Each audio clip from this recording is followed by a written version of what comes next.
Ateak zabaltzen dituztenei eskerrak.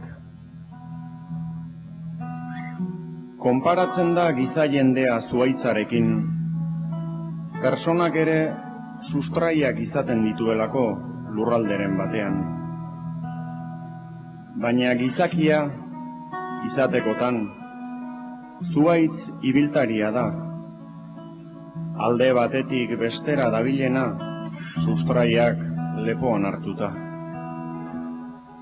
Baina sarritan ixten zaizkio zuhaitz ibiltari horri ateak eta mugak.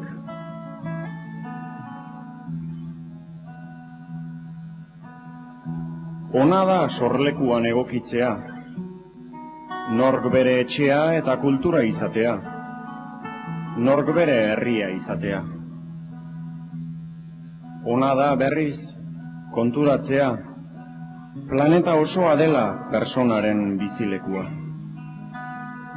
Horkoak izateaz gainera, edonongoak garela, munduko edozein partetan direlako, munduko edozein partetan duelako giza jendeak bizitzeko eskubidea. Ona da, hala ere, lokalismoa eta kosmopolitismoa, xenofobiari imperialismoa gehitzeko erabili direlako. Ona da, diot, ohartzea, arrotza garela non nahi. Horkoak eta edonongoak garela eta aldi berean, ez garela inongoak, ez dugulako inongo erabateko jabe izateko eskubiderik. Gure eskubideak ez dira besteenak amaitzen diren lekuan hasten. Besteen eskubideak hasten diren lekuan hasten dira gureak. Eta gure eskubideak hasten diren lekuan hasten dira besteenak ere. Nik eskerrak eman nahi dizkiet, besteen askatasuna aintzat hartu eta ateak zabaltzen dituztenei. Begiak, buruak eta besoak zabaldu dituzte. Herriko plazak zabaltzen dituzte. Mugak eta kartzelak zabalduko dituzte. Gauza asko zabaltzen dute, baina ateak zabaltzen dituztela esango dut. Eskerrik asko esan nahi diet.